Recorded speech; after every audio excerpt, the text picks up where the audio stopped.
let's get started. It's 7 o'clock, and I want to welcome everybody to this evening's presentation by Anastasia Hernandez. Anastasia is a death doula. I'm not sure if everybody knows what that is. It seems to me a fairly recent emerging skill set, and I thought it'd be nice to have Anastasia talk about it. She's got her story to share, and save your questions. You can put them in the Q&A or the chat if you prefer, but when we're done with the presentation, we'll open it up for questions. We're also being recorded this evening if you've joined us after we started the recording. But I welcome everybody, and I'm so thankful we've got Anastasia here. Anastasia, why don't you start by telling us a little bit about yourself and how you got into how your interest arose in this subject area. So my name's Anastasia Hernandez, and many of you probably know my husband, Jose Hernandez. I became interested in this world actually from quite a young age, in a sense, because my mom used to visit people in the what used to be called the extended care, and she used to ask for patients that were particularly difficult, people that didn't have family and didn't have any visitors because they were particularly difficult people. Because my mom isn't an easy person herself, and she had a lot of compassion for people that were struggling at the end of their lives with regret, with being lonely, with being angry, with feeling bitter. And she would sometimes bring them home when they were able, if they were actually able to leave, for special occasions, so for Christmas or for a birthday, or bring them to the house. And so as young kids, we were exposed to very old, very frail people who didn't have the kind of social interactions the way that we normally would expect. It was eye-opening. And it was just part of the family, but just part of family life, that half the time we would just kind of ignore what was going on and just do our own things. But in the periphery, I was aware of that. And as I grew older and heard some of Mom's stories that she would share with her friends about why she chose particularly difficult people, and just some of the stories that she had around those, it left a very deep impression on me. Fast forward a number of years, and I meet Jose, and I become immersed in the near-death world, and I get to hear so many interesting stories of people passing. And a lot of the story is about what happens on the other side, but there's a portion of that story that's about leading up to that experience, and that was always fascinating for me. And fast forward again, about 10 years ago, my stepdad passed after a long bout of early onset Alzheimer's. He was diagnosed when he was 49, and my mom took care of him until he passed at 56. And I watched her take care of him and prepare the two of them together for his passing, which was inevitable, which was a very slow, long, drawn out, lucid process. And they faced it head on, and they weren't afraid of it. And the whole family gathered around him in his last hours. He ended up dying of pneumonia, which is not uncommon. And we sang for him, and it was very, very beautiful. And spirit was just all around for a long time leading up to that. My father, on the other hand, my biological father, whom I'm also close to, passed at the beginning of 2016 after a very short bout with cancer. We discovered that he had cancer at stage 4 colon cancer. We only had 4 months. He only had 4 months notice that he even had cancer. And that was the polar opposite experience. There was so much denial. He didn't acknowledge that he was facing what he was actually facing until the very, very, very, very end, when it was too late to even really have a conversation with him. Very afraid, never had chance to have important discussions, never mind any kind of spiritual discussions, but just purely practical discussions. And it was painful to watch and be part of. So when I learned that there was a path of being a death doula, I was just so interested in it. And I studied here in Canada as a death doula with Douglas College, and began that process. And what I found was that most of the girls in the class, most of the people in the class were retired nurses who had already ended their career, but had felt a particular calling to working with dying. And I felt like I was quite out of place. I thought, well, I don't have any of that experience, but it really isn't about that. It's the work of being a death doula is really mainly in being very, very present with your clients.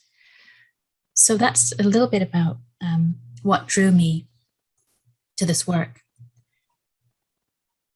I'm going to share a poem that I had put in with this, and it invites for me one of the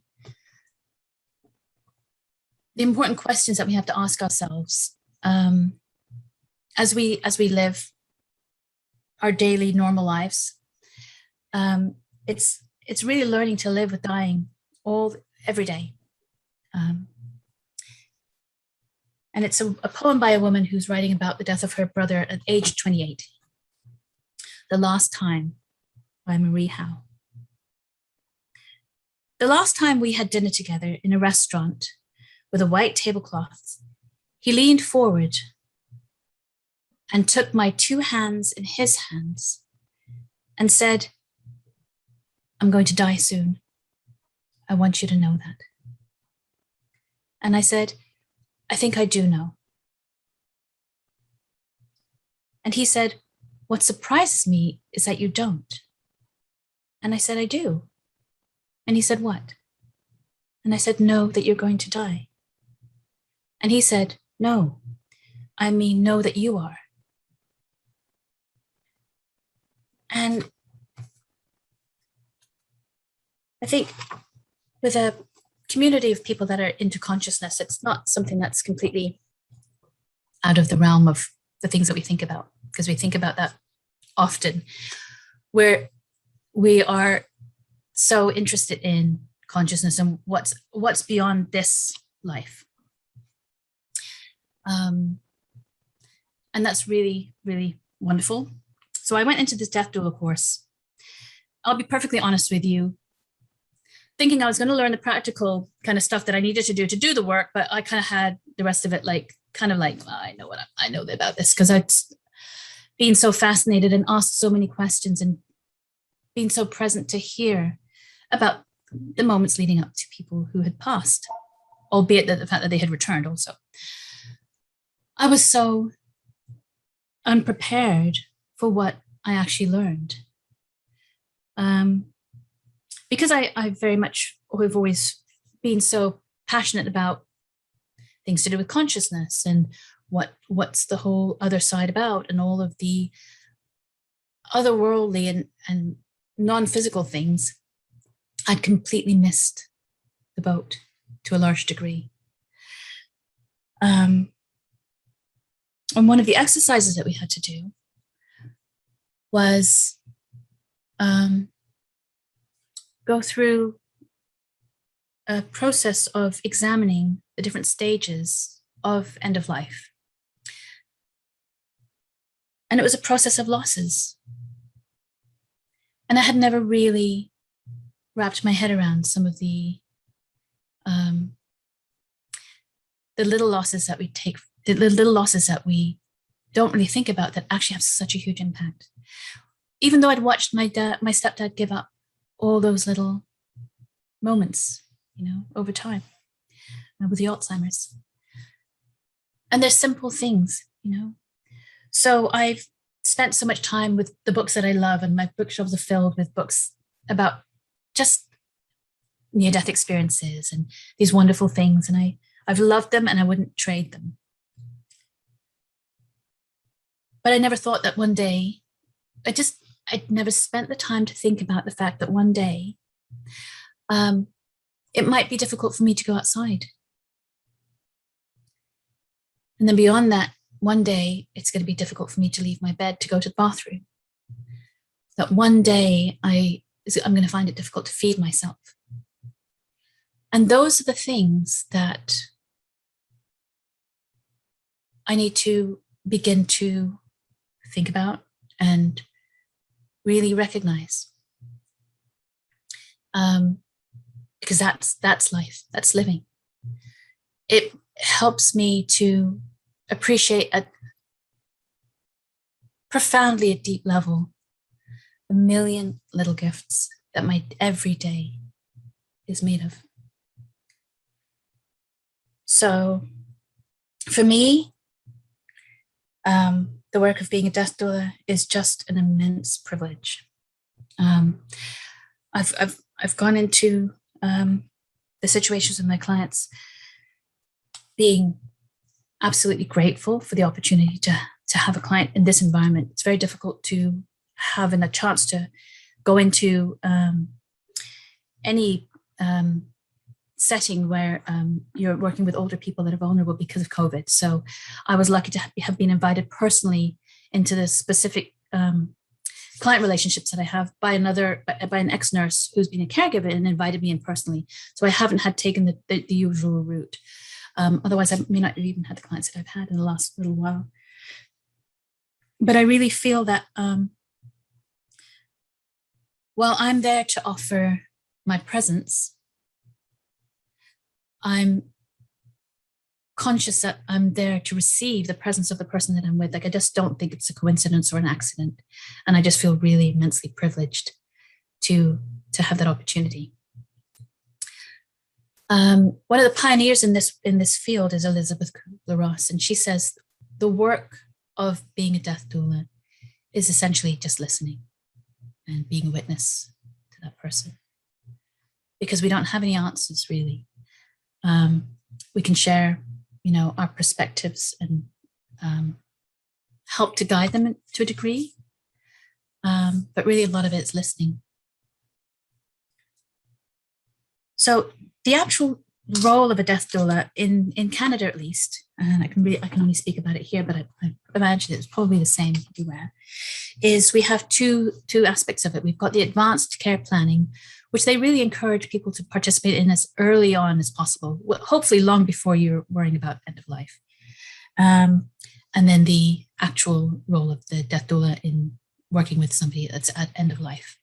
And the advanced care planning part of it, it seems again very simple and sort of logical and obvious, but you're really asking yourselves, what are some of the things that are important to you, that you really want to be your priorities, and things that you want to make sure that you include, and things that you want to avoid. And those might be things that you'd never thought about before. So you essentially want to ask yourself, what kinds of things are important to you? If it's being with family, for example, how comfortable are you being what you might consider to be a burden? Or is being with your family more important to you? Like, have you thought about that aspect of things? For some people, being at home with their family overrides any sense of shame about bathroom needs, overrides any sense of burden and responsibility, because they feel that that's such an inherently important part of life that they don't see it as a burden on their family. For other people, that the shame of being incontinent is just beyond them. They can't be with their family. They would rather be in a hospital environment. And those are things that it's only what is right for the individual that's right. And those are things to think about. So really knowing yourself and having time to think about these things long before you're in that situation is really important. And understanding what those processes are. So we have in the West, we have a really glamorized view of, for example, CPR. You see these movies and they do these chest compressions and then everything, the person pops up and it comes back to life again. And it's really not like that at all in real life. So it's actually getting a much clearer sense of what kinds of interventions would you like if X, Y, and Z were to happen? What kinds of quality of life, are you prepared to live with? or not live with. And those conversations to have first and foremost what's right for you, but perhaps having that larger conversation with your family, making sure that you're clear about communicating what your needs and wishes are, but you may want to take into account what their needs and wishes are. Some people do hold on. Some people do endure a lot more intervention than they would personally prefer because of a partner or their children, So those are all parts of the advanced care planning conversation that we have, that we want to have. In Canada, they don't write down. They don't require a written advanced care planning piece. What they say is they want to know that you've had that conversation with your significant family members. And they say that the reason that they've done it is because they found that the written pieces are just too restrictive. Whereas when you've had these kinds of conversations with people that you love, they're generally able to navigate individual situations with the expectation that they're going to meet what you actually want them to do, rather than trying to figure out and anticipate X, Y, and Z. They find that this is actually a more natural way to honor your actual intentions if the person knows the intention that you have, rather than trying to legally put it all out in writing. So that's how they do it here. And yeah, so we help people do their advanced care planning. We also, when we're actually visiting with people, invite them to reflect a little bit on their lives. So when they have family members that they're in touch with, we talk to them about the kinds of legacies that they want to leave for their families. Are there photographs? Are there pieces of information? Is there things that they want to leave behind that we can help them sort of put together? And there's some beautiful software and apps that you can begin to do now, like making these memory books with them and that kind of things. But even simply like very similar to what they do in the hospice, making sure that people that they want to communicate with have been contacted and bridges have been mended when possible. Settling relationships and bridging relationships and those kinds of things are really important. And with a death doula, you have the chance to really have conversation with your clients. You're not, you have a longer window of time to talk about whatever it is that person wants to talk about. And just to listen, just to really listen. Yeah. You also have a chance to support the family as well. So,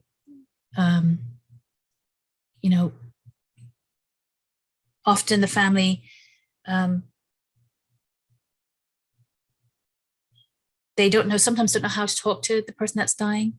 They don't want to talk about things, basically. And so again, you're the bridge to making it okay to talk about really whatever people want to talk about. Ideally, what we're trying to do is let that client end their life on their own terms with the support that they might need to do that confidently. Because we don't really have any guidelines in our culture in the West to anything, any rituals or any roadmap for people. So they're navigating on their own, and having somebody that has some experience be present with them, for them to be able to ask questions of, because I'm a new death doula, I don't know was very often my answer, but I'll find out. And I would find out, or I could just share my own experience. And luckily for me, with the number of years of being in a near-death support group environment, I had lots of stories to share, which was really, really helpful. And it's been a really beautiful experience. What else did I want to share with you about this? I'll share with you one of my clients, one of my experience with my clients here, which I think speaks a lot to the experience as a whole, in the sense. I was invited to work with a woman, her name is, who had been an extraordinary woman. And she was in her 70s, and she was passing with cancer. Her daughter had passed 6 months earlier, unexpectedly, of cancer. So they had a very short window that her daughter was diagnosed and passed. Had been dealing with hers for a long time. So it was very unexpected and quite a shock for her. And they didn't have any services of a death doula with her daughter. When I met, she was up and about. She offered me tea. She was very gracious. She was still very much in control. And she had caregivers coming in, and she was the boss. And she knew exactly what she wanted to have done. Her house had to be tidy. She was still very much in charge of things. And I read through some of the notes that she'd left, and it was just after January. And she had her goals for the year. And later on that morning, I sat with her and I asked her how she was in herself. And she told me that she didn't know where she was. Well, this is a woman who had, in the 80s, been a model, gone from a small town, lived an independent life, refused to get remarried. She'd been divorced and had children, decided to embark on a completely independent career and left her husband with the children. And she was used to getting things done. And for her to be laying in a bed waiting to die was just not an easy proposition. But I was able to share with her that there's work to be done. There's work to be done in that last period. It's a completely different kind of work than what we recognize as work. And that is the evaluation and assessment of where we've been and who we've touched and what things we've done and what things we've left undone. And where can we still use the time and the resources and energy that we have to do whatever needs to be done before it's time to actually go. And that was an eye-opener for her, because nobody had said that to her before, which to probably perhaps in our community, that seems quite unbelievable. But the sad reality is that's the truth. So there was a lot of work that she had to do.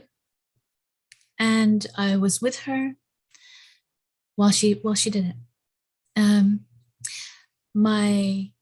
My role was to listen. But whilst I was listening, I was able to give her foot massages and do therapeutic touch, energetic work with her, and sing with her, and just do little things with her. Giving her the permission to let go of the mundane things that had been occupying her mind was such a blessing. To say to her, it's okay to let go of these things. This time is sacred. Don't waste it on worrying whether the floor is dirty, because that doesn't matter anymore. You have more important things to worry about. And it was a relief. It was a relief for her. You know, she was doing everything that she thought was the right thing to do up until the point that she realized that wasn't necessary. But it's just a transition of recognizing where you're going. So where she was always used to heading with all her energy straight towards whatever that goal was, it was recognizing that the goal was in a different place now, and what were the steps that you needed to take to get to that new goal. What is that new destination? That new destination is crossing over. One of the hard questions that which she asked me was at one point she was extremely nauseated and in a lot of pain, and she had a really bad headache. But it was nausea that was really overwhelming for her. And she started to panic. And she asked me, she told me that she didn't think she could do this. And I remembered when I was giving birth to my daughter, my eldest daughter, there's a point where you really feel like you can't do it. There's a point, and it's literally just before the baby's actually born. There's a point that you feel like, that's it. I can't do this. I'm going home. That's really what you feel like. You feel like, okay, I can't do this. I'm going home. You can't go home. That baby has to be delivered. And it was at that place where she really felt that she couldn't do it. But I knew, and this is where having the experience of the years of hearing near-death stories, and Jose's in particular, is that I knew it was going to be okay, no matter how difficult and painful and impossible it felt. And so I was able to share that with her. I was able to say to her, I know that it's really, really hard, but you're going to get through this. There is a through this. You just have to take it one step at a time and deal with the nausea. We'll give, because the nurses were there, they could give her whatever pain medication that she needed, things to get her through with that. But the fear and the panic, it brought her peace to have somebody that felt sure that it was going to be okay in the end. We had some profound healing of some very painful emotional situations. I come from a background of evangelical Christian healing and intercessory prayer. And so that was just a blessing to be able to pray with her and just know that prayers are answered and where it was appropriate. I didn't come from a Christian perspective, and I didn't talk about anything like that because we can't. And I wasn't intending to in any way, but just being able to ask Spirit for healing of certain things and pray with her was a real blessing.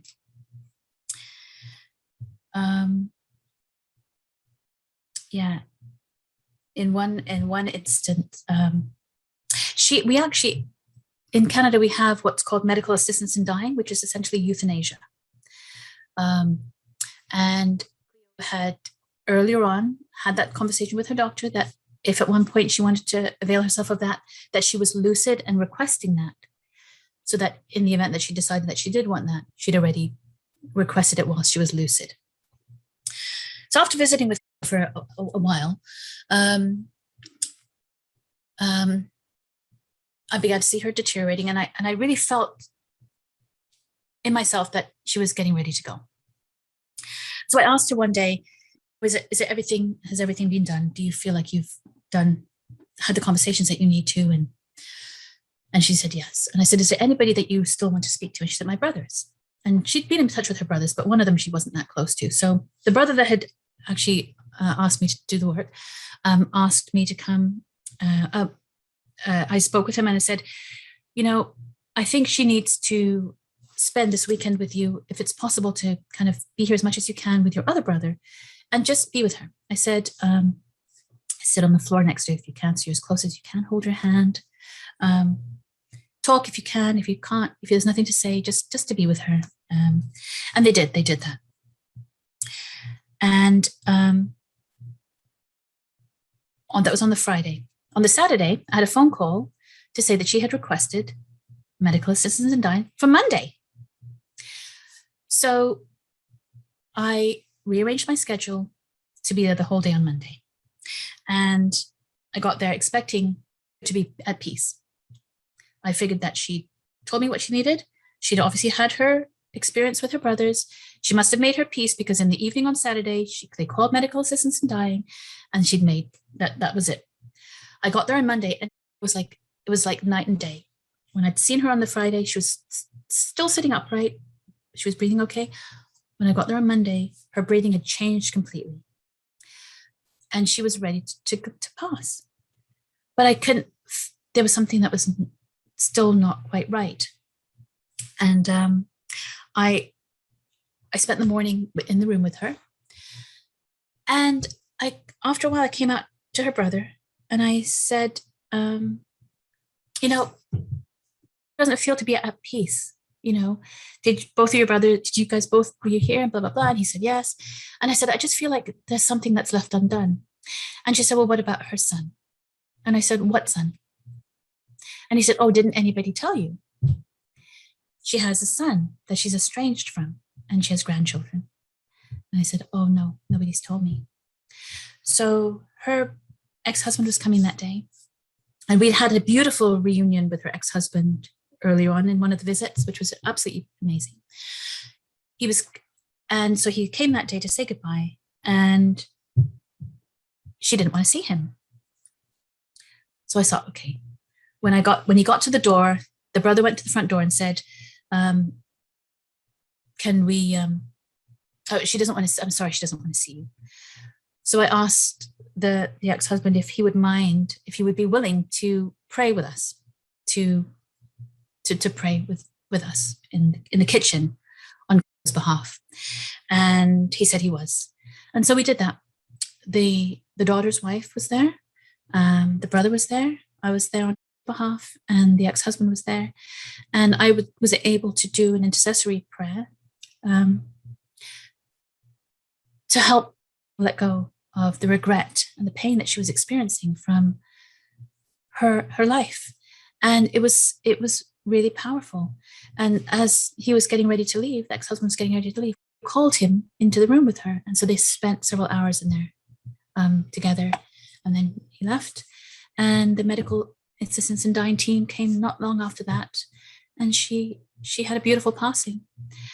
I don't think that there are coincidences. I think that, I think that we have the opportunity to help each other. One of the reasons I want to take William Buhlman's course in particular is that he talks very much about the end of our lives here. We have the opportunity to reach as far as we can when we're crossing into that next dimension. So much of us are trapped in such basic pain and such basic trauma that doesn't need to be holding us down. That I can't speak to this as fact, but I sense that we're just repeating difficulties that we don't need to be trapped into at that level. And that if we can help each other free ourselves and reach as high as we can, that's what I want to do. That's what I want to do with my life. I would say, I don't know if this is an actual career path that might pay any bills, but it's definitely a worthwhile path. So I think that's kind of my spiel as a kind of, but if anybody has any questions or I'll pose a couple questions to Anastasia. Of course, I know you a little bit better than probably most here. Yeah. And I know the depth of your awareness about what awaits us. Yeah. You don't talk about that unless you're invited to. Do you find that a lot of people nearing death want to talk about that subject? And do you have an opportunity to share your knowledge with a lot of people? When I'm invited to. Mm-hmm. So, and I've been fortunate, and I think part of the blessing is that Jose is a near-death experience, and he's quite high profile, and so the minute I say that, it just opens that up. It opens up that whole conversation. So I'm absolutely, that always becomes part of the conversation. Do you ever find that family members would rather you not have that conversation with? Absolutely. Mm-hmm. Yeah. My family, on my mom's side, we're very open to this stuff. Whereas on my dad's side, people do not want to talk about it. My one of my cousins is like some big, I don't know what his title is. I don't even know what his title is. Anyway, he is a person that would be like locking me up because I'm schizophrenic. Not that I am, but you know what I mean? Like even just thinking about these things, he doesn't want to hear anything about this kind of stuff. No, I've got a lot of family members that don't want to talk about it. And not just family members. A lot of people don't want to talk about this. Or a lot of people are scared to talk about this. So with family members of people that are passing. Some of them are open and curious, and some of them are just absolutely closed and really do not want to talk about it.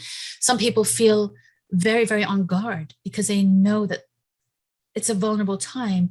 They're so on guard of being taken advantage of that they can't be willing or feel safe enough to let the guard down. So not even from a spiritual perspective, but even just from a practical, worldly safety perspective, they're worried that, maybe the death doula is trying to worm themselves into this, that, or the other. Like, there's so many different things that are barriers to us being able to be open to this conversation. I haven't had the situation of anybody having a particular religious perspective that they're trying to kind of like be rigid about, or that they are rigid about. What's been my experience so far is just a real curiosity and openness to what's on the other side. But you see, I'm coming in as a death doula that's been invited in. So the very fact that they're aware of death doula work and inviting me in shows that they're already actually a certain way down that path to begin with. One of the interesting things was when I worked with family, because they had just lost a daughter months before, and it was exactly the same team of family members that were involved in that. They said that if they wished that they had known about the services of a death doula when the daughter had passed, because it brought in an avenue for, I'm going to say the word grace, that they didn't have before, because they didn't have that channel, because they didn't have any kind of religious formal experience in their lives or in their world. They just didn't have any language or any ritual to be able to introduce and invite that in. And it was a completely different experience with We have hand raised. New Year number 21. If you could maybe give us your first name, unmute and pose your question. Hey, Jim, it's Bill Linfesti. I keep trying to change my computer name and I can't ever get it changed. I had two questions. The Buddhists, from what I've read, have a tradition where after somebody dies, I think it's on the third day after death, and again on the 49th day after death, they say that the person is especially, I guess, open to the influence of prayer. And so it's, in a lot of traditions, it's customary to pray for them on those days. And have you found that to be true, that, or have you, and when people have already died, that they are, there's predictable stages when prayer has more of an influence, or is there any way to tell that? And the second question is more of a logistical one. Are the death doula groups in the United States, is there a way to make people more aware that the services are out there? I guess, like, I don't know if it'd be hospice, or if it'd be like the social workers in hospitals, or maybe even funeral directors or geriatric physicians. Probably be the better one than funeral directors, because to let people know that service is around and available. Yeah. So to the first question, I would say the answer is I just don't know. I personally have subscribed to a belief that there is no time. So I don't know about the 3 days and the 40 plus days. I offer my prayers up when that person is, close to passing, when they're passing, and when they've passed. It's very possible that that's the case, but I don't know. What I would say is, If you're with somebody that's passing, pray for them. If you're with somebody as they're passing, pray for them. And when you're with somebody that's already passed, pray for them. And whenever they come to mind, just whenever they come to mind, just offer up a prayer. And it doesn't have to be anything complicated. It literally doesn't have to be anything complicated at all. It can just be a simple, God bless you. God bless you. God bless you. The second question, I really hope so. There's an association for death doulas in Canada now. It's only recently started, like 2 years ago. It was brand new. I'm sure there are in the States. In England, it's been a lot longer. They've been had death doulas a lot longer. When you look up death doula work, for example, on YouTube, a lot of the people that you'll see are in England because they've been doing it a lot longer. But I definitely hope that that becomes more widespread and commonly known that these services are available. Death doula work is so new, and you're going to find such a spectrum of the kind of people offering the services and what they focus on. Some people really focus on legacy work. They love to do the pictures and photographs and storytelling. Some people love to do the end-of-life advanced care planning piece. Other people are more passionate about sitting vigil with that person when they actually pass. There's so many different aspects and facets of death doula work, but I'm hoping that it does become more commonly known so people can take advantage of the fact that there are people that can offer that service, even if you're not in a hospice environment or in a senior kind of facility. I do have one other question. From your experience, and I'm asking this not because I want it to throw doubt on this, but because I want to actually prove it to be true. But how can you prove, or have you had experiences that lead you to believe that prayer actually has some effect? Do I have any experiences to prove that prayer has an effect? Right. In other words, I'll give you a perfect example. This isn't an end of life prayer kind of thing. One time I have close friends in England. One of my friends was having just a horrible experience, and she dreamt that night and she saw my face. So the next day she called me, and I was living in Florida at the time. And so I prayed with her. And I prayed with her about the situation that she was worried about. And then I also prayed with her just overall. And she didn't come from the same kind of background that I was. And it was a similar question. How does she know that this is really real? And so I said to her, I prayed whilst I was praying for her, intercessory prayer. So I was praying out loud on her behalf. And I asked for God to fill her home with light, just to fill her home with light so much that she would feel his presence with her. Well, half an hour after we got off the phone, one of her friends came over and asked if she painted the house because it was so much brighter. So that's just a personal anecdote of my one way that I could kind of prove that prayer is real. It's hard you can't prove that prayer is real. Another experience that I had, we'd be living in Summerland. How much time do I have, Jim? You have plenty of time. Okay. We'd been living in Summerland for a short while. Summerland is a small town in British Columbia. Jose comes from New York, and we lived in Florida with millions of people. I've never seen anybody killed in front of me, but Jose has. So we are living in Summerland only a few months. We are at a small intersection. There's one traffic light here and then another traffic light there.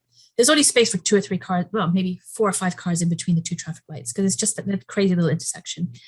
We're at a red light and there's a red light in front of us. Both lights turn green. So we were the first ones in the front of this intersection.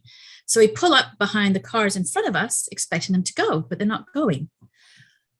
And there's basically an articulated truck, which is a huge kind of dump truck with this little hitch thing, and then another huge trailer thing at the light, and then there's a small car behind it.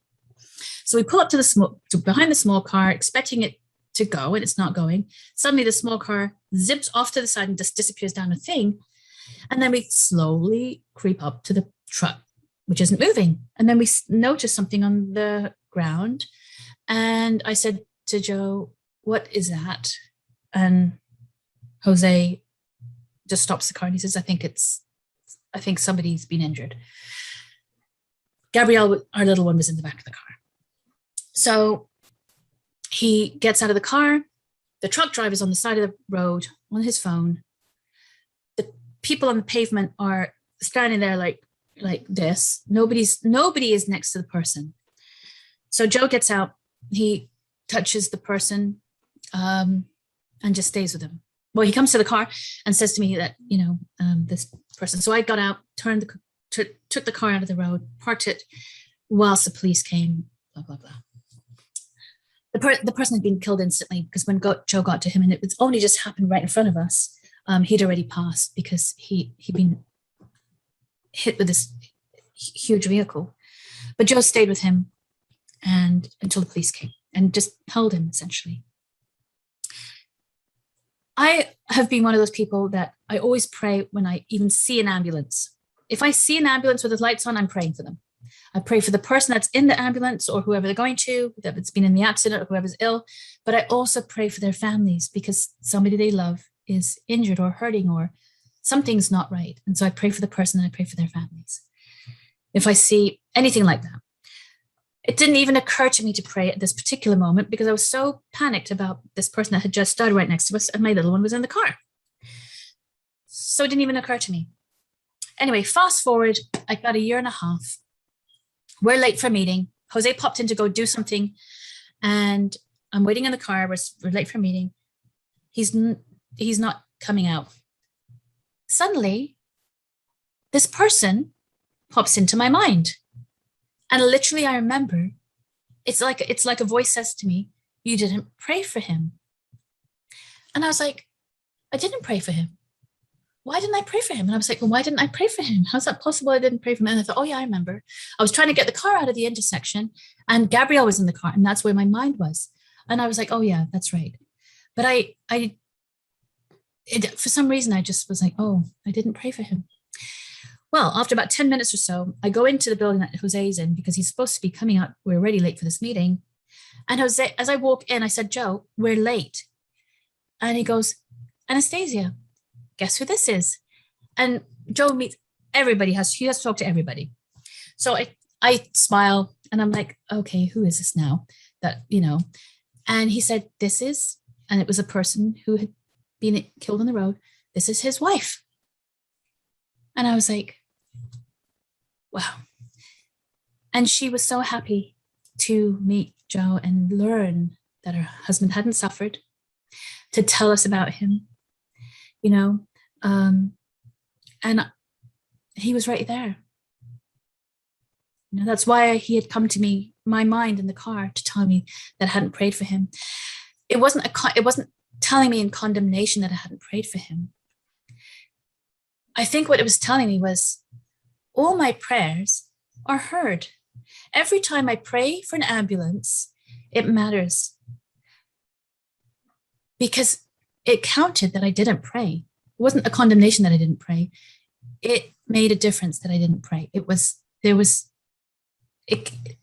a real thing. That was why he made the point to tell me that I didn't pray for him. It wasn't because there was anything wrong that I didn't pray, but it was just showing me that all the times I did pray, they matter. Yeah. I hope that answers your question from my perspective. Yeah, well, I'd add something to that. When you look at near-death experiences, now these people aren't permanently dying, but they're observing what's going on around them, around their body. And I suspect that if you are praying for them, it may be that they're aware of that prayer as well. Even though they're on the other side, it seems to me that there's a greater capacity for knowing what's going on in a broader sense when you're looking from that side back than when you're looking from this side over. So, I know when I go to funerals, I make the assumption that person who died is there. And I take a moment, I guess I'd say I pray, but I pray as if I'm praying with them, not so much for them, but thank you for our relationship. And I'll think about some of the things that are special, just because I suspect that there is a connection that exists. And even though I can't experience it so much on this side, it may be doing something for the person on the other side. Yeah. There's so much that we don't understand. With prayer, I like to keep it really simple, because I think it's really just about grace and love. For me, I think of it as turning on a tap. So when I'm praying, literally all I'm doing is I'm just opening on that tap and just asking God to just flow his love and grace to that person and their families. I try to just get out of the way, basically. We have a hand raised from somebody that I don't know if you've ever interacted with this person before, but his name is Jose. Oh. Jose, you want to go ahead? You have to unmute yourself. Jose. Yeah. So anyway, I just want to speak a little bit about prayer and then how magical Anastasia's prayer is. I think when we pray for someone, we help to untangle them, if you can understand what I mean, from a lot of the stuff that holds us to this place, especially when we're near crossing. And my experience with Anastasia is that there's a lot of power in the intention of her prayer. And I think it comes from her belief. She believes so much in her prayer that it actually impacts. You know, before my experience, I didn't believe in prayer at all. And sometimes I'm still with her saying, but she's got me to the point where I feel that the impact of the words that she uses or whatever has some kind of a carve a path maybe. And it allows people to kind of move on. So I could really understand how she works with the deaf doing and stuff like that. So I think there's magic in prayer. And I think the magic comes from the person that's doing the prayer, and I think a lot of it has to do with how we feel an intention. But anyway, that's what I wanted to say. Anastasia, when you do this praying, do you engage your heart in that as opposed to just a mental process? Absolutely. If anything, I would say it is just my heart. That's why I try to keep the words simple. When I'm praying, so for example, with the prayer, when we did the prayer together as a family, essentially, for my client, there were a lot of words, but we have the term in the charismatic evangelical church, praying in the spirit, which I just love. I just love all of that. So I don't know what I'm going to say beforehand, and I don't even remember what I said afterwards half the time, but I'm just praying in the moment from my heart, I generally put my hands like that at my heart. I focus my attention on my heart. Like I close my eyes, I bow my head towards my heart energy. I think of myself engaging my heart energy. I get myself centered, and I just tap into the love that I feel. It's compassion. It's just compassion. It's just compassion for all humanity, all of our many different faces and forms and bodies that we're in. It's just compassion, because I really feel that we are all in this together. And yeah. Patsy, you unmuted a while ago. I wondered if you maybe had a question that you wanted to pose. No, I just thoroughly have enjoyed listening to her talk. I agree 100% about prayer. But I also believe in the spirit within us that helps guide, lead, go to the right place. I'm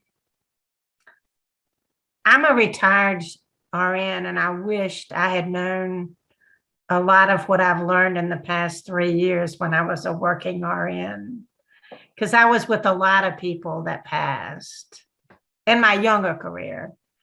And sometimes I just managed to say the right thing, I do believe, because Spirit's always looked after me. But it would have been nice had I had this knowledge to really help, because I remember a couple of patients that I remember having the conversation that it's okay to go on. You don't have to wait for anybody. This is good. It could have been, it was still a wonderful experience for me, but would have been nice to have had this. But, all in the timing. Glad I know it now. Well, there'll be more opportunities for you to use that knowledge. Yeah, I think so. I really do. Yeah. Death, we have such a fear of death. And maybe if we started thinking of it more as a rebirth. Yeah. We're being born back into where we came from. And don't focus so much on what we're leaving behind as what's ahead of us. Anastasia, have you ever experienced someone who had what's known as nearing death awareness? I haven't personally had that experience, but 2 people in my life have. Jose has with the passing of his younger brother, and my mom did when my stepdad passed. Mm-hmm. They both shared that experience of actually witnessing that person crossing over. So Jose witnessed that with his brother, and my mom witnessed that with my stepdad. With my stepdad, she literally saw him cross, and he was like a little boy, and he was holding the hand of somebody that was like an older brother. And she said he was so happy. He was looking up at that person, and that person was looking down at him, and they were communicating, and they were just so happy. And they were just walking off into, kind of the sunset, as it were. And Jose had an experience of his brother. I've never had that experience myself. So do you get training? It seems to me this does happen with some degree of regularity. Somebody's near the end of death or nearing just about to pass, and they see deceased loved ones, or they talk about taking a trip, but it might sound to someone who's not informed that these are just hallucinatory things that are being experienced. But it would seem that a death doula might be in a good place to give comfort to somebody, instead of, if they're surrounded by people who are saying, "Oh, you're just hallucinating," the kind of compassionate aid you can give to somebody who's beginning to experience a connection to the other side could be a huge benefit for people. I absolutely do think that is one of the roles of a death doula. However, the training of a death doula and what we're actually told and what we're required to subscribe to if we want to be part of the Registered Association of Death Doulas is we really are not meant to.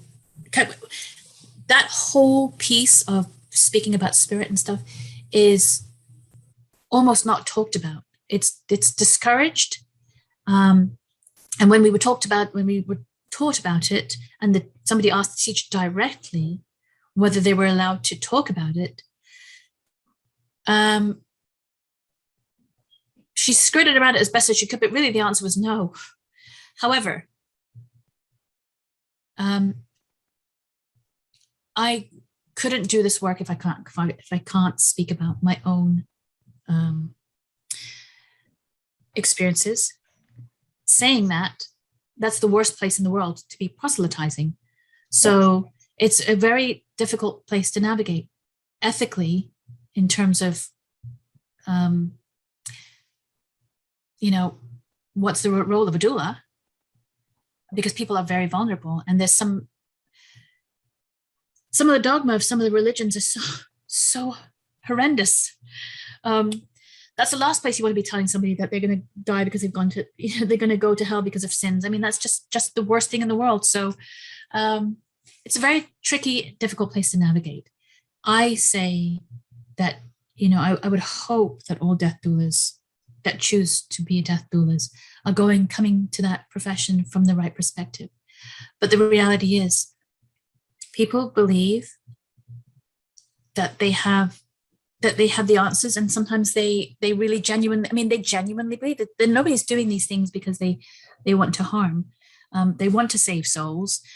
It's a complicated, difficult thing. Yeah, it seemed you made the point earlier that some subjects you don't initiate, you're there to listen. So if somebody is having nearing death awareness and they want to talk about it, I would assume every death doula would be open and non-judgmental. Non-judgmental. Absolutely. So we're basically taught to be non-judgmental, and when they tell you that they're seeing people, you can ask them about it. You can have a whole conversation about it. Mm-hmm. You can ask them to describe them. Is it somebody they recognize? Tell me about that kind of thing. You can have a whole conversation without mentioning anything to do with spirit at all or religion, and because it's real for them. And the reality is it probably is actually real too, not just to them. Mm-hmm. Yeah. Hello, Ella. Hi, how are you? You have a question you'd like to pose, or just No, just signing in. Jumping in. Okay. All Yeah. right. Yeah. I have one thing that I'd like to share. I had mentioned that when I first went into the class, I really thought I kind of knew it all. And that one of the exercises that we did that had the most profound impact on me, was that process of experiencing all the different losses. And I think because I'd spent so much time fascinated with the whole idea of consciousness, I'd given very little, I had thought so much to the physical nature of the world that we're in. But there is so much to really savor about all of the beauty of being in a physical body, that I would really stress to people, and I really do stress to people now, in our passion and interest with all things consciousness, don't forget about the fact that we chose to come into a body and it's only temporary. The other side is eternal. So really, really do, we ask ourselves, what are the places that we're going to miss? What are the places, if you couldn't leave your house again, what are the physical places that you're going to miss? Where do you love to be outside? By the beach, going for a walk in the woods, taking the dog out for a walk. Where do you like to go? Go to those places. What do you like to eat? Of course, we don't want to eat unhealthy, but, savor those things that you enjoy and really, I know it sounds so cliche, but don't take things for granted. That other side is there eternally, and this is a temporary state. Just really appreciate those things, because it's the little things that actually we take for granted that are the biggest things. I can't imagine yet, thank God, not being able to go out and walk in the woods. But there's going to be a day that I can't. So then I have to choose between reading one of my books that I love and going for a walk out in the woods. That's the thing that surprised me. Yeah. Another observation, through near-death experiences, we see that people's thinking patterns just continue along without much interruption. So if you have a heart attack, you're looking back at the body, that's me down there. So the thinking patterns continue in a pretty smooth fashion. So it seems to me that if we can help people have positive emotions, think about those things in your life that you enjoyed, think about the relationships you had that have been uplifting. You know, if we can help people have a positive frame of mind when they actually do make that transition, it might have an impact on what they experience when they get to the other side. I absolutely believe that. Mm-hmm. Apparently, at some point in history, people used to place ascension art in the rooms of people that were passing to help guide them on to higher planes. All the prayers that the Tibetans say, you know, at the end of life, all the different rituals that each of the indigenous peoples around the world do at the end of life, they are significant. We don't have those rituals in the West, but we need to start embracing and adopting things that have value and can assist that person as they leave, as they reconcile the life that they're had right now and prepare to leave, and as they are actually leaving. Because we can influence what happens for another person through intercessory prayer and ritual. I mean, I do not understand how ritual works, but I know that it does work. Lighting that candle, say, you know, with the sage and the beautiful oils and all of those things, asking for the ancestors to help, inviting in the angels. I always invite angels into the space when I'm going.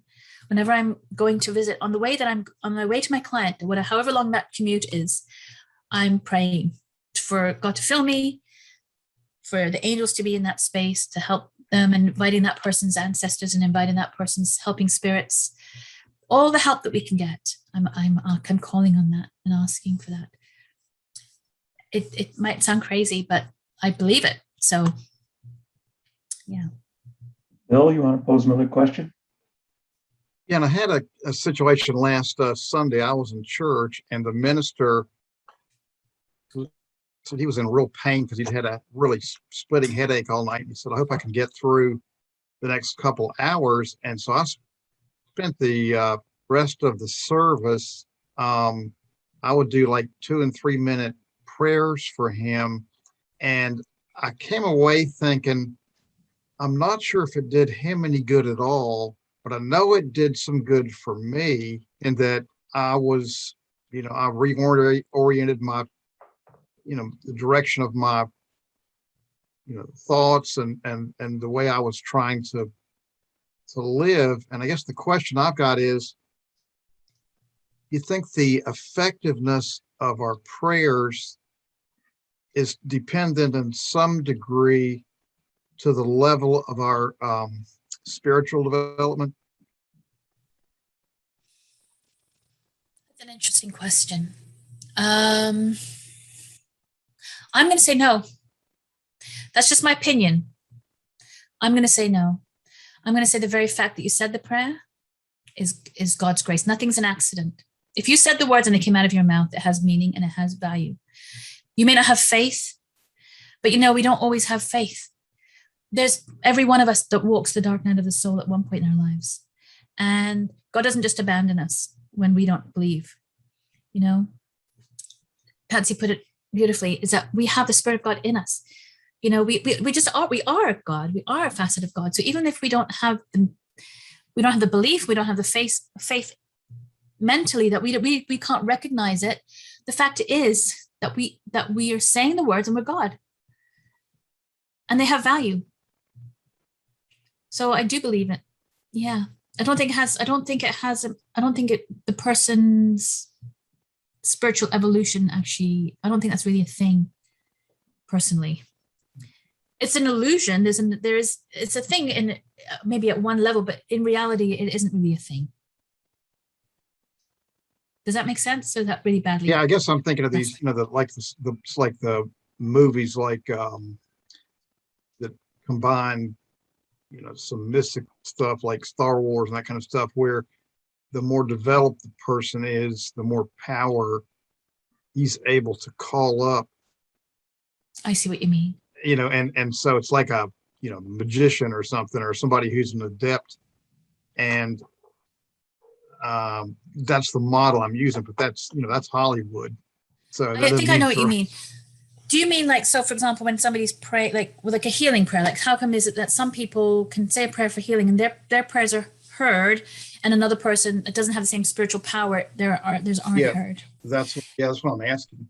Yeah, that's a thing in a sense. Yeah, like there's some people that have more, their prayers are heard more.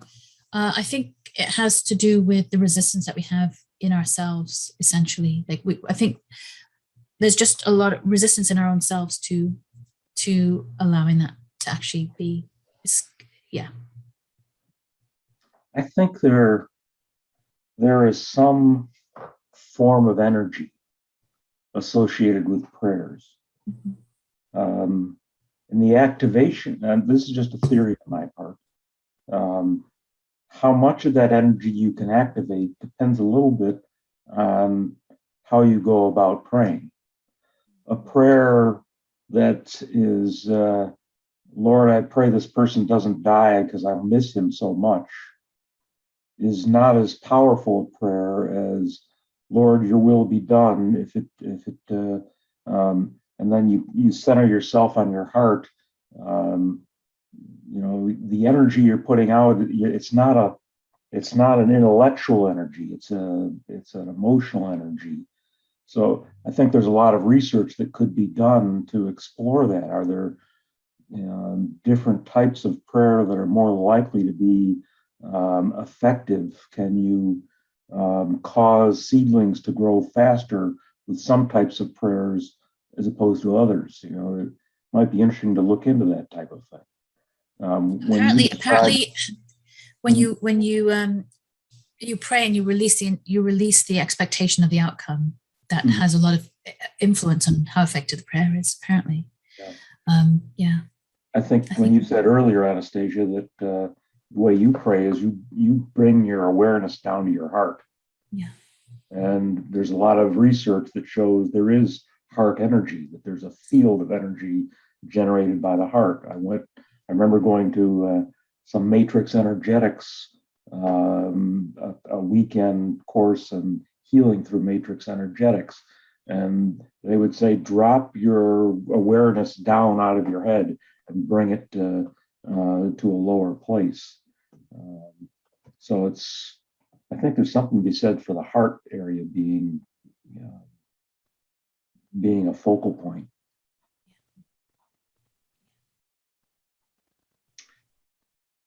Well, anybody else want to raise any questions? I know we're getting a lot of people that are getting something out of this conversation, but if you don't know how to raise your hand, you just want to unmute and pose a question, feel free to do so.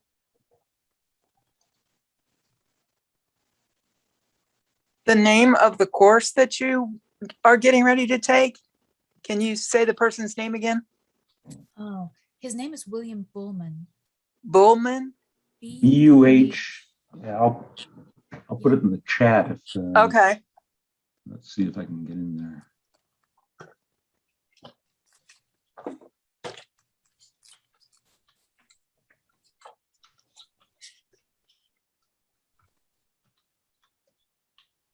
Okay. Thank you. Institute. Now, recognize the course I went to. It was his wife that was sharing the stage with Bill. She was the death doula. So Bill has extensive out-of-body experience and has written a number of books on what he saw on the other side. So half of the course was talking about what he has learned through his out-of-body experiences, and the other half of the course was his wife talking about her death doula work. Jim, are you familiar with any type of, if somebody wanted a person locally that was doing this, are you familiar with any resources that we contact? Leslie Rice said she knows a death doula in Greensboro. If folks would like to know what the legal consequences and requirements are in the U.S. So, Leslie, if you want to put that person's name in the chat, we could share that with everyone. I'm a death doula, and Nicole was on here, and she's a death doula. She's gone. I think she's gone. I'm in Cary. Nicole's in Banner Elk. So how long have you been involved in this work? I took my course about 3 years ago in August here in Raleigh, through Inelda. And what's interesting is one story I want to share with Anastasia is when I was 23 years old, my grandmother was dying, and they called us in, and this was like going to be the moment. And we waited and waited, and it was not the moment. And my family was leaving, and I wanted to stay. And my family that doesn't know me well was like, she can't stay with her. She's going to die. And my mother was like, she'll be fine. So anyway, I keep waiting and waiting for hours for her to die, and she doesn't die. So I said to her, I said, Grandma, I just want you to know that we're going to all be okay, and it's okay for you to go. At 23 years old, I did not know that I knew the right thing to tell somebody what to do. It was just natural. And this, I became a death doula because I was with a client in Durham, and I got to be with her when she died. And so when the social worker came, I said, do you know of any programs? And it was that gift from my client. I was able to be with her when she died, and then become a death doula. That's great. Nice. Jill, go ahead if you want to unmute and make your comment or pose a question. I've been a hospice nurse for decades. I am now retired, but I have seen many, many things too. And I just wanted to thank Anastasia for what she's doing. I just wanted to say that, especially in the US, I was working in Florida for many, many years.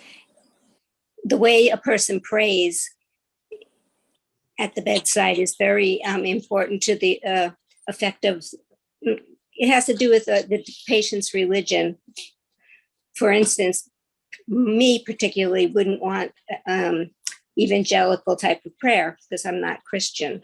And there was once a pastor who prayed at a Jewish person's bedside, and at the end he kept saying, "In Jesus' name." And I brought it up, and he knew the religion, but he said to me, "Well, I've known her for a long time. It's okay." That's my input. But I've had many interesting experiences. Wonderful. I've seen angels, fairies. It's just pictures flying off the wall, electricity going out. Maybe someday we ought to have you come and make a presentation. Nah, I'm shy. Yeah. But just the tone of the prayer, in my opinion, is important. Exactly, I agree with you. It shouldn't be too evangelical if the person doesn't believe that. No, I come from it. Yeah, just go ahead. Sorry, finish what you were saying.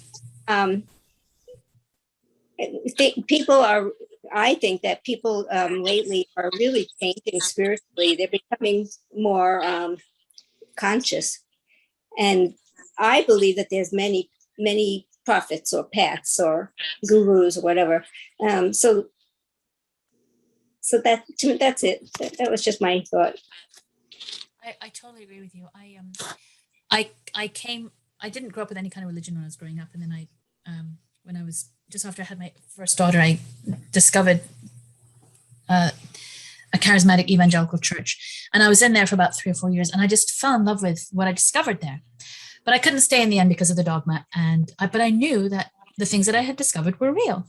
Prayer was a real thing. Healings were a real thing. Prophecy, all of these things were just amazing. It was a world that I didn't know anything about before. But I had to find my own way. And that's the approach that I take with my clients, is that it doesn't come from any specific religion, because I believe that every path and no path you're going to get the same place no matter which way you go. Right. But honoring that person, it's every single person's, Beautiful. Everything is part of creator, everything. Yes. Yeah, but I'm grateful for that little window into opening the doors to all of the stuff that I was so unaware of.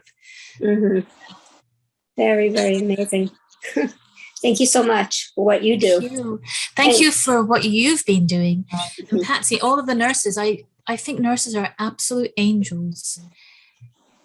Just angels. The number of nurses I've heard from who have quietly in their own way been doing this work. All their, some of them secretly praying, some of them secretly doing energy work, because we can't necessarily do that in their jobs, but yet they know it's real and they're doing it. They're just, it's just so beautiful. People have got angels in their rooms with them. Yeah. I have a statue of Mary that turns to face the bed all the time, and I'm not even Christian. Wow. Yes. Wow. Yeah.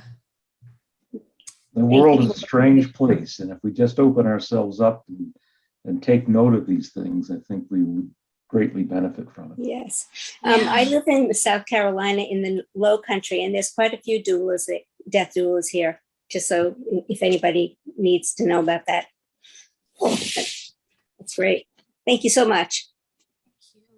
Okay, if anybody else have any questions you'd like to pose, we're coming up on an hour and 20 minutes, I guess.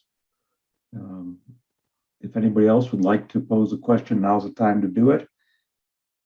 If not, I can share one last story. Okay. Can I just jump in with one quick thing, Dave? Sorry. And I'm not talking to you, Jim. No, we missed that. You got cut off. Yeah. Sorry, this conversation is so intriguing to me about rituals and stuff like that. And I just have a thought that I have a feeling that even if we die by ourselves, there is a ritual that is taking place. And I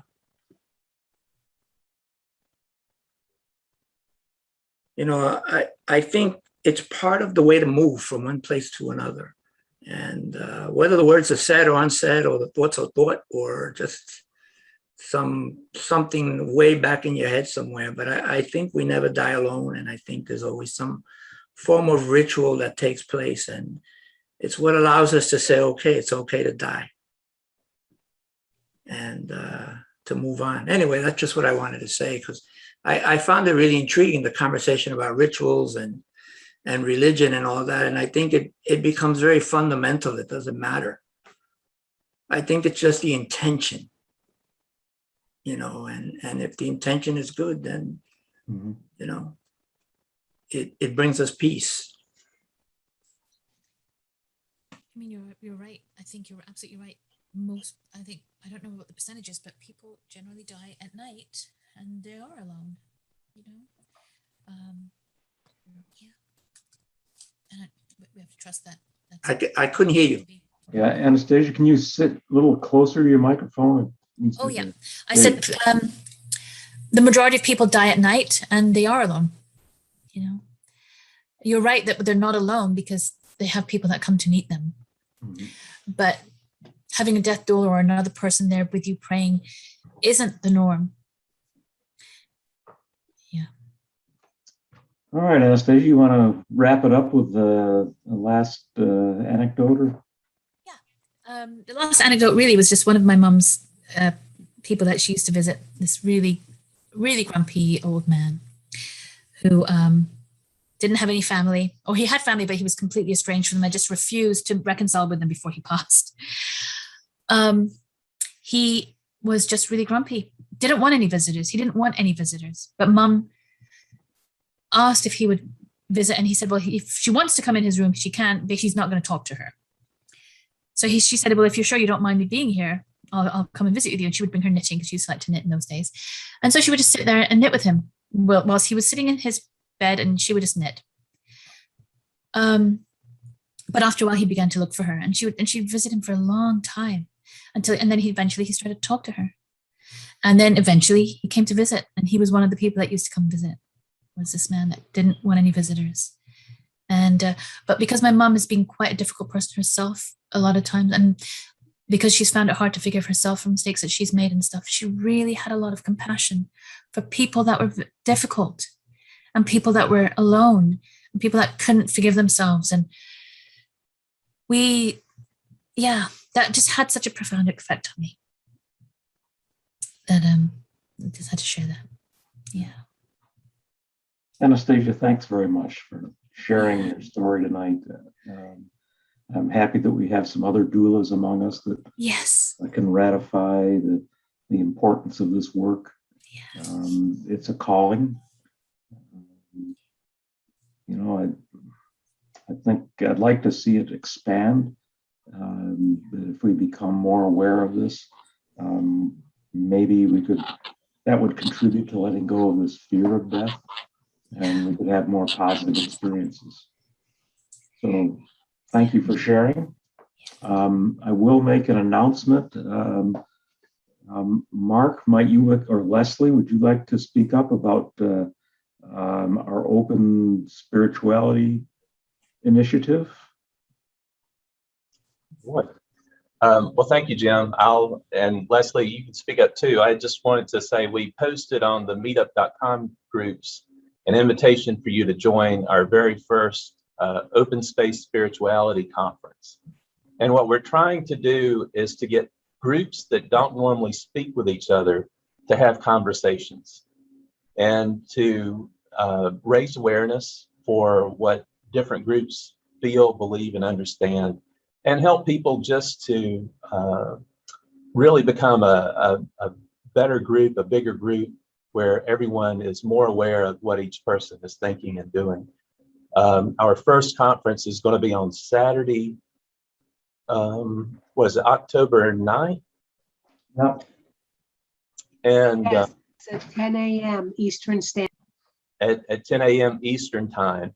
And just for the people on the West Coast, we had a debate here internally about having it early or late. And so we were thinking, and don't want to commit, but if we have a second one, we'll make it on West Coast time so that you guys can have a 10 a.m. start, and we'll start at 1 o'clock. But we wanted to try and get something early in the morning because this is going to be about a 3 or 4 hour introduction to open space spirituality. And we hope that this will be something that we can open up to the general public. We wanted to do it to people in the Consciousness Cafe because, you know us, and if we fall down and skin our feet, as Leslie likes, or skin our knees, as Leslie likes to say, it won't be as earth-shattering or earth-shaking to us because we'll know we'll be among friends. But we want to do something for not only the Consciousness Cafe community, but for the entire public in general. And as was said on the call, I think people are becoming more spiritually aware, and they're asking a lot more questions about the spiritual life and the different aspects of faith traditions and non-faith traditions. And this is one way that we think that people who are on a spiritual path can accelerate what they're doing and what they're going through. We can provide not answers, but we can broaden and enrich the experiences that you do have to help you get farther along your way on your spiritual path. And we hope this will be a beneficial thing for everyone. But we'd like to invite everyone on the call and really everyone who is part of the meetup groups and is in our mailing list on the consciousness-cafe.com website to join us. Okay, thanks for that little update, and visit the Consciousness-Cafe website to learn more, or the meetup group of Consciousness Cafe. Mark, are you going to be putting more stuff on as to who's going to be involved as this thing develops? Like what groups are going to be? Yeah, that's a very good question. One thing that's unique about this type of conference is that we're going to start the conference with no agenda, with no speakers, with no predefined presentations. The attendees are going to provide the content. And so we start with a theme and a little introduction, but in the very opening session, we create all the breakout sessions that we want to have. And we want people who are passionate about some of the issues and concerns that they have to lead these breakout sessions. Then either take notes themselves or ask someone in the breakout session to take notes for them. but we want to compile those notes at the end of the conference and make them available to people, either as they leave or soon after, email them to them. But in this way, the people who have issues and concerns and questions, they can get those answered during part of the conference. And we'll be able to address as directly as we can the issues, concerns, and questions that people have, instead of coming out with a predefined, pre-canned seminar with people that may or may not address some of the things that you'd like to know. I hope that answers your question, Bill. Yeah, so it just seems like you're going to have, when everybody gets together, you're going to have a lot of disorganization right off.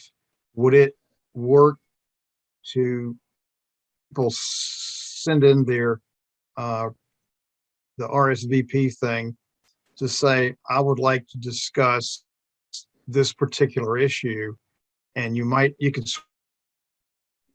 group, if you have 3 or 4 people that had basically the same thing, you could sort of group that so you're not just all, disorganized at the outset. As Mark indicated, there will be a theme that will be the focal point. It's not just going to be anybody talk about anything. There'll be a Will this be advertised on Meetup? It is. It's on Meetup today. But Bill, what you were saying is exactly what we do in the opening session. Okay. All right. We come up with a list of different topics. If there's topics that are similar, we'll put them all together, and we'll post them and post links to be able to get to them. So that's exactly what we do. It's just, hopefully it'll be a little more organized, and if it's disorganized, we hope you'll forgive us, because we're learning too in this regard. Thank you for having this. Yes, very much. Anastasia and all the people that contributed. This has been a wonderful meeting. This has been recorded, and we will be putting it out on our YouTube channel. So if there's somebody that might benefit from listening, you can go to our YouTube channel. Anastasia, thank you once again. We'll bring this to a close. This has been a great evening. I'm so glad you had a chance to speak to our